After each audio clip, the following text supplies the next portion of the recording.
Hey YouTube family, it's Dinko The Realtor, your Utah Realtor. My contact information is down below in the description. If you're looking to buy, sell, you want to dissect this information further, don't hesitate to call. Now, I've been saying, pay attention to what's going on in the car industry because the car industry is resembling what happened in 08, 09 in the housing industry. And let me show you all this article right here. Auto loan delinquency rates reached the highest level since 1994. So the housing industry, remember the previous video, it hasn't stabilized. So let me show you all that. The housing industry urges Powell to stop, and the National Association of Home Builders, the Bankers Association, and the National Association of Realtors wrote the Fed to convey profound concern about the industry, saying that the housing market has not stabilized to not sell their mortgage-backed securities. And now we see that the car industry has not stabilized. This is what I've been saying, that we have to pay attention to: the economy, the housing market, the tech startup companies. Nothing has stabilized, and we're seeing a lot of pain with a historically low unemployment rate. What happens when unemployment rate goes up? And that's where we have to read what's going on in the auto industry. The percentage of subprime auto borrowers at least 60 days past due on their loans reached 6% in September. That is the highest level since 1994. Now, the key word to pay attention to here, let me just go back to that, is subprime. Now, in 08-09, it was the subprime mortgages that caused the issue. Right now, we have a lot of subprime auto loan issues going on that resemble 08-09, and cars are not an appreciating asset. So there's a lot of people that are underwater on their car loans, and they're stuck with these cars, these interest rates, and even if interest rates come down, they're not going to be able to refinance because they don't have the equity. And now we see that the subprime issue in the car industry is not good. So if all of this is happening with a historically low unemployment rate, what happens if unemployment rate goes to 4.5%, 5.5%? You would have to say that the subprime crisis in the auto industry would be much worse than what it is today. And that resembles the 08-09 housing industry with those subprime mortgages. I've been saying for about a year now. I even have a video. I'll post a video somewhere over here towards the end of the video. That way you can actually watch that video that I posted maybe about 8 or 9 months ago on YouTube. The car industry has not stabilized. The economy hasn't stabilized. The housing industry, the National Association of Realtors, Mortgage Bankers Association, and the National Home Builders Association are saying, hey, we haven't stabilized. Chill out, Fed, because we can cause a recession from the housing industry. And now we see that the car industry can cause a recession. So I want to go through all these articles here real quick so y'all have a better understanding of what's going on and that things just haven't stabilized fully. So the surprise exit of Ally's CEO comes as the auto market gets tougher. Now, Ally is a financing company that I talked about in that video that I'm going to post here. They could be like the Lehman Brothers of 08-09. They're one of the biggest floor plan financiers out there for dealerships. Now, when a dealership has a floor of cars, those cars are financed. They're not bought out. So the car industry has loans on these cars, and Carvana is their biggest client, and they financed $billions worth of cars for Carvana, and Carvana almost went bankrupt, at the beginning of this year, and they maybe do go bankrupt in 2024 because it hasn't stabilized. We have the housing industry, we have the car industry, we have the tech industry, we have the commercial real estate, we have the corporate debt, the variable interest rates that are coming due. There's a lot of stuff that's indicating things have not stabilized. And right now, the surprising exit, right? I mean, he just left. And then if we go over here, auto loans pass student loans and consumer debt load, the Fed data shows.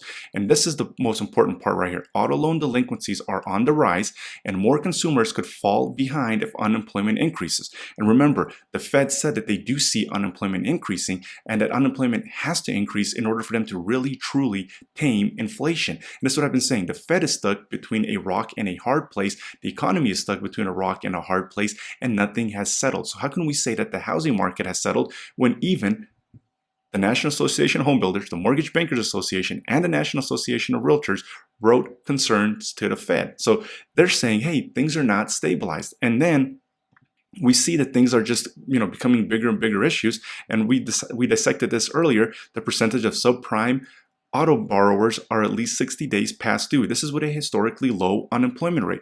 So what happens if unemployment rate goes up to 4.5%? It could spiral to 5.5% and then 6.5% because we have a housing industry that's essentially a bubble because average income can't support the average home prices, right? It's once what a bubble is when things get out of the norm. and they become unaffordable for your average American. The car industry is there, the housing industry is there, and then these tech startup companies, they've never been through a recession. So money was never more attainable, was never given out more freely than it was during the pandemic, and even during the teens, really. So none of these companies that came after the 08-09 Great Recession, and we did not have a tech bubble in 08-09 because of the dot-com bubble in 2000. So right now, we have a lot of these tech companies that never been through a recession. So if they've never been through a recession and a vast majority of them are not profitable, how can we say that they're going to be able to survive the recession that we potentially could have here in 2024? We can't. So this historical low unemployment rate could very easily go into 4.5%, 5.5%. And once unemployment starts going up, it can really spiral out of control. Now, this is the other article. And this is why I've been very down on Ally Financial, and why we have to do the research, pay attention to what's going on. So Ally Financial posts profits that beat estimates. That's great. They're actually financing less year over year, but their profits are higher because of the interest rates. That's not what we need to pay attention to. What we need to pay attention to is right here. The net charge-offs increased 65% from the year earlier to $456 million. So these are loans. These are the cars that they repoed back, and now they had to write those charge-offs off because that's the money that they lost. So it is up 65% from a year earlier, and the lender sees $80 million in annual savings through job cuts. So they are going to do job cuts because they know that this is not a good sign for them. And all of these earnings are with a historically low unemployment rate and a higher interest rates that are out there, which is actually making it a little bit more profitable for these companies because, well, they're able to charge a higher interest rate, right?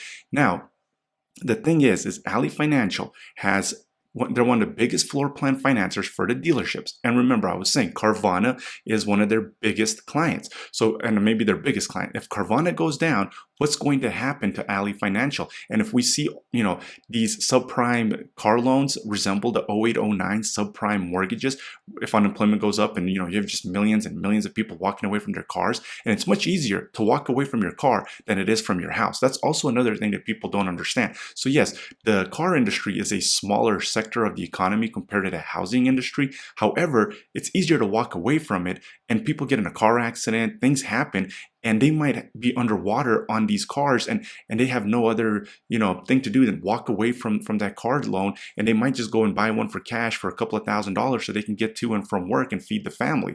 And right there, lender sees increases of 65% for the charge-offs. Repos are skyrocketing up, and there's even words out there. I've read articles, I've watched some stuff that there's not even enough trucks to repo these cars that are past due. So there's banks that are paying $500 to get ahead of the line.